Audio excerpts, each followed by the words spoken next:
Welcome back, everybody, to the hunt, and today we shall be hunting the Brachydios.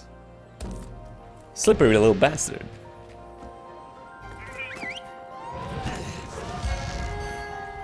The Brachydios is a unique brute wyvern with a lot of very interesting and conceptual ideas. And I feel like I say this about most, if not all, monsters because I genuinely believe that most of the monster design done in this video game are incredible. With that said, let's go over the Brachydios real fast, who it is, what it does, and how interesting is it compared to other foes.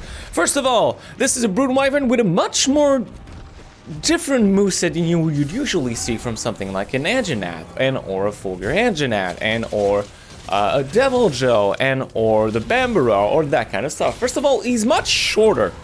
He's actually quite small of a monster for his size. You believe him to be much stronger than, much bigger than he actually is, and well, that goes with its variant subspecies, which is the Raging Brachydios, which, when we'll get there, oh, don't you worry, we'll get there.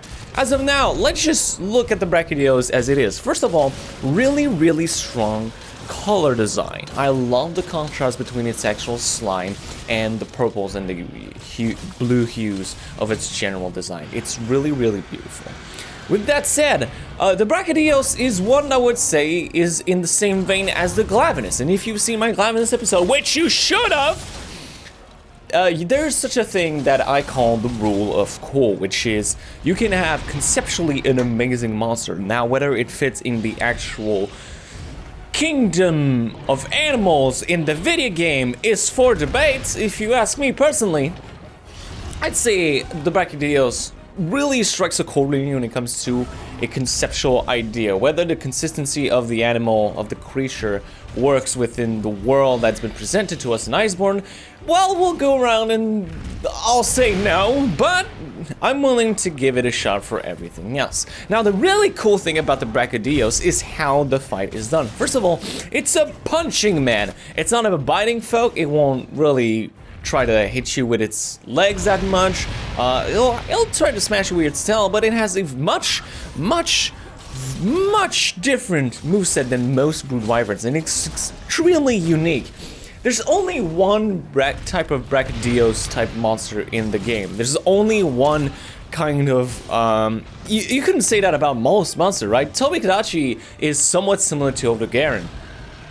Bambara is somewhat similar to the Diablos. Like, there's a few monsters that share very similar trait.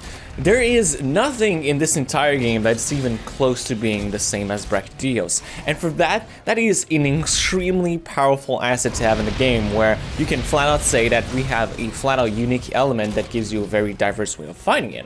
With that said, like I just said, he smashes a lot. He just loves damn smashing hoes. Now, the really nice thing about this ecology is that the slime of the Brachydios is actually explosive in nature. It's reactive when it comes into contact with different atmospheric and just contact with other things in general. And what the Brachydios will do is that it will slime its own hands, its own punching gloves of hands. And from there, what will happen is that you'll punch the ground, leave a pool of slime, and from there, if you make contact with the slime, two things will happen. First of all, you will be blighted with something that's called slime blight. You'll be affected by slime blight, as well as the pool will react to your presence and will explode after a few seconds. And for that factor alone, Brachydios may be one of the hardest naked challenge in this entire franchise, in this entire video game. Now, there's a lot of in-game monsters that you can put it into that bracket, but since Brachydios is a mid-tier monster, it's surprisingly hard to try and fight the Brachydios. I would put it up there as being one of the most challenging fights for this challenge specifically. It's so surprising how much this thing can actually fuck with you. How much this thing can actually deal significant amount of damage against Zone Denial so incredibly well, and it just makes the fight incredibly hard. And also, there's another problem with Slime Blight fighting Brachydios in the Naked Challenge that make it substantially harder. And that is the fact that Slime Blight is not curable. Even if you use a Null Berry, you can never get rid of Slime Blight. And what Slime Blight does is essentially it sticks on your body, and after a while it just kind of explodes.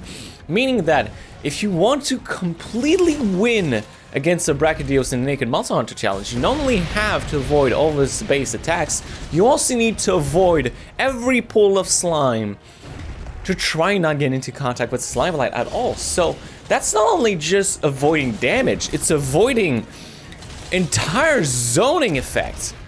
And it just kind of sucks.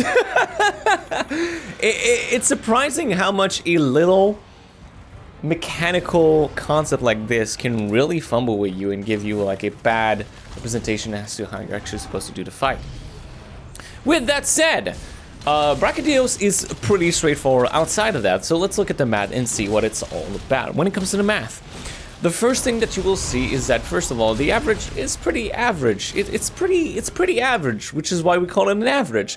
The head is a solid 55, the neck at the 30, the body 30, arms at 40, legs 30, tails 50, and the tail tip is 20. And great distinction about the tail too, where you can clearly see that the tip of the tail looks like an actual hammer that you can smash with. I love the idea behind it. The rest of the body, my biggest issue on trying to fight Brachydios, especially with a very short range weapons, we're talking SNS, we're talking DBs, we're talking bows, not bows, sorry, with like short range weapons in general, is that the best and effectively best way to fight the Brachydios is to aim for the arms.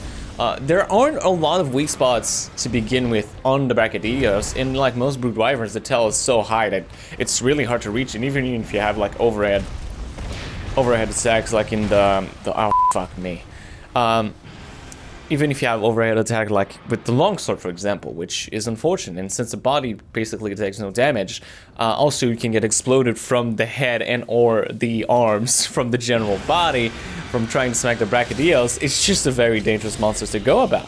And you can go for the arms, but then again, they're far up, and he keeps swinging them so much that it's probably one of the hardest places you can actually fight. To this day, Brachydios, although I will have a decent time trying to find it, I always have a hard time just trying to find the damage in general. And he has a larger health pool than most people think. You would think that he will have a fairly small amount of health pool, comparable to other mid-tier monsters, so like your Lavacial, that kind of stuff, but he doesn't. He has surprisingly a large amount of health. Now, he doesn't have, say, as little as a Kirin, but even so, trying to get all that damage in, meaning that you're gonna constantly topple the monster, and that is a relative big problem that you have to deal with if you're ever fighting the Brachydios. Now, if there were ever a strategy I would give it to you, is stay behind. The Brachydios has nothing really to cover his the back of his hind legs, meaning that you essentially just win that fight all the time if you can position yourself correctly. Now, whether he's able to zone you out or not is a different issue, and whether you can smack the tail and deal a huge amount of damage is another point of contest, since he has about 2 to 3 moves with his tail that can actually fumble you up quite a bit, so you have to watch out about that. So yeah, in general, the fight, the back of the hind legs is usually best if you don't reposition like me, not if you die like me.